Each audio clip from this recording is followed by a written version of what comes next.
तो श्रोताओं, आइए मैं आज आपको जो है एक दिव्य कथा सुनाता हूँ व्यास जी के द्वारा मृत्यु की उत्पत्ति का वर्णन।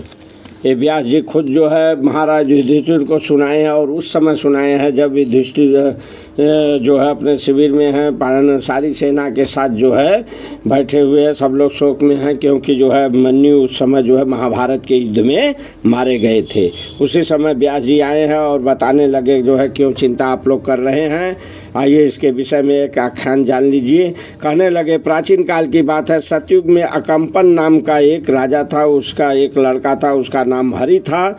श्रोताओं जो है वह नारायण के समान था, युद्ध में इंद्र के समान था। लेकिन एक बार जो है शत्रुओं ने जो है राजा पर हमला किए और जो है उसके पुत्र को मार डाले। वो बहुत पुत्र से जो है चिंतित होने लगा। उसी समय जो है वहाँ पर नारद जी आ गए जो है और अकम्पन नाम के राजा के पास में पहुँचे हैं। कहें क्यों चिंतित हो राजन?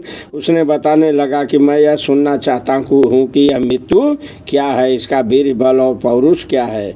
तो नारद जी कहने लगे उस राजा से जो है कि जो है ठीक है, आप सुनिए। जो है कहने लगे जो है, राजन, आदि में सृष्टि के समय पितामह ब्रह्मा जी ने जब संपूर्ण प्रजा की सृष्टि की तो उसका संहार ही नहीं हो रहा था। ये बहुत चिंतित थे कि ये लोग का नाश कैसे होगा, ये लोग मृत्यु को प्राप्त कैसे होंगे। बहुत चिंतित हुए, बहुत क्रोधित हुए। जो है चिंता करते करते जो है क्रोध उत्पन्न हुआ और क्रोध श्रोताओं जो है वो जो है आकाश में जो है लगी लपट उसकी जो है चढ़ने जो है सारी दिशाओं में फैल गई और सारी प्रजा को जो है वो दग्ध करने लगा, जलाने लगा। भयंकर जो है सब लोग जलने लगे। यह देखकर रुद्र देवता जो है ब्रह्मा जी की शरण में उसी समय पहुँचे हैं और कहने लगे जो है ब्रह्मा जी से जो है कि आप क्या कर रहे हैं।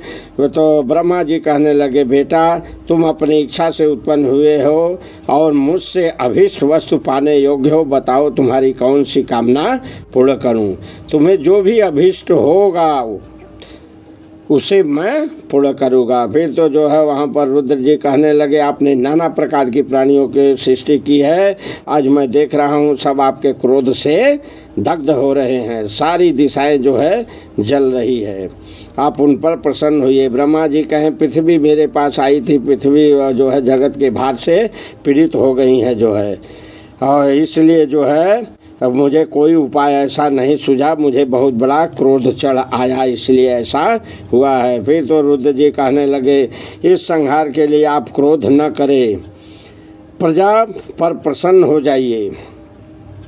आपके क्रोध से प्रकट हुई जो है सबको जो है दग्ध कर रही है।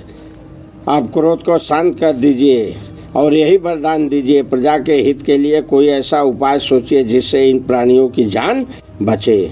ऐसा जो है रुद्र जी कहने लगे। तो वहाँ पर नारद जी कहते हैं जो है कि शंकर जी की बात सुनकर ब्रह्मा जी प्रजा के कल्याण के लिए उस अग्नि को श्रोताओं जो है जो अग्नि फैल कर दग्ध कर रही थी सबको, वो अग्नि जो है पुनः जो है अपने कहाँ ले लिए, पेट में लीन कर लिए। लीन करते समय उनकी सब इंद्रियों से जो है एक स्त्री प्रकट हुई। उसका रंग काला था, लाल और पीला। उसकी जिह्वा, मुख और नेत्र भी लाल थे, एकदम लाल लाल वो स्त्री थी। ब्रह्मा जी ने उसे मृत्यु कहकर पुकारा और बताया कि मैंने लोगों का संहार करने की इच्छा से तुझे उत्पन्न किया था। मैंने लोगों की इच्छा से, संहार की इच्छा से जो है क्रोध को उत्पन्न किया है और उसी से तुम्हारी उत्पत्ति हुई है। ब्रह्मा के क्रोध से श्रोताओं ये मृत्यु की उत्पत्ति हुई। आपको उत्तर मिल गया जो है, कहीं मैंने क्रोध किया और उसी से तुम्हारी उत्पत्ति हुई है स्त्री, तुम्हारा नाम मृत्यु है। तुम मेरी आज्ञा से इस संपूर्ण चराचर जगत का नाश करो, इससे तुम्हारा कल्याण होगा। यह सुनकर श्रोताओं जो है वह स्त्री घबरा गई, कहने लगी मुझे तो अधर्म है जो है, मुझे पाप लगेगा जो है, ऐसा न करे जो है, मुझे क्षमा करे जो है, ये बड़ा कठोर कर्म है जो है, मैं नहीं करूँगा। वो लगी इनकार करने। ब्रह्मा जी जो है लगे समझाने जो है, कहने लगे प्रजा का संहार के लिए ही तुम्हारी सृष्टि हुई है, जाओ प्रजा का नाश करो। इसमें विचार करने की तुम्हें आवश्यकता नहीं है, तुम्हें कोई अधर्म नहीं होगा, तुम्हें कोई पाप नहीं लगेगा। ये मेरी वाणी है, इसे अधर्म न समझकर धर्म समझो।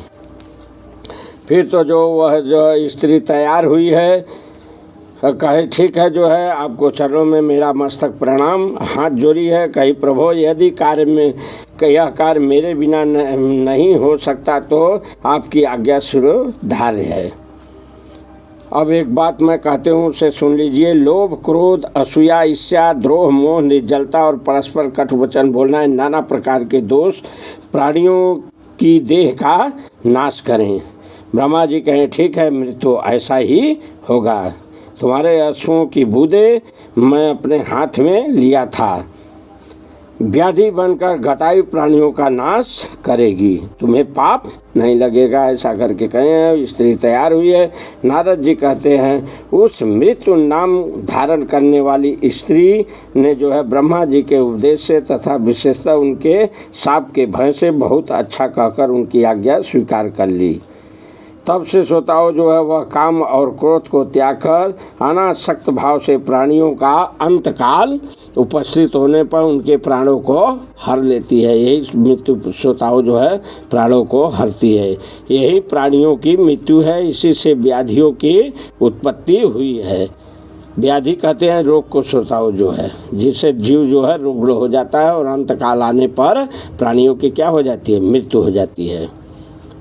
इसलिए कहने लगे हे राजन, तुम जो है क्यों व्यर्थ का जो है शोक कर रहे हो। सभी प्राणी परलोक में जाते हैं, सब लोग जो है के साथ ऐसा होता है। ये कोई जो है चिंता करने की इसकी बात नहीं है। ऐसा सुनकर जो है युधिष्ठिर प्रसन्न हुए हैं, ब्रह्मा जी के चरणों में ये मस्तक रखे हैं। उसके बाद व्यास जी जो है वहाँ से चल दिए हैं। इस तरह श्रोताओं मैंने आपको जो है मृत्यु की उत्पत्ति कैसे हुई इसका आख्यान जो है व्यास जी के माध्यम से जो है सुना दिया। आप लोग भी इसको सुनिए। जो है जो इसको कथा को सुनता है उसका पाप, रोग, द्वेष, अधर्म सब नाश हो जाता है। ऐसा प्रमाण है श्रोताओं जो है महाभारत का। तो एक बार प्रेम से बोलिए श्री कृष्ण भगवान की जय।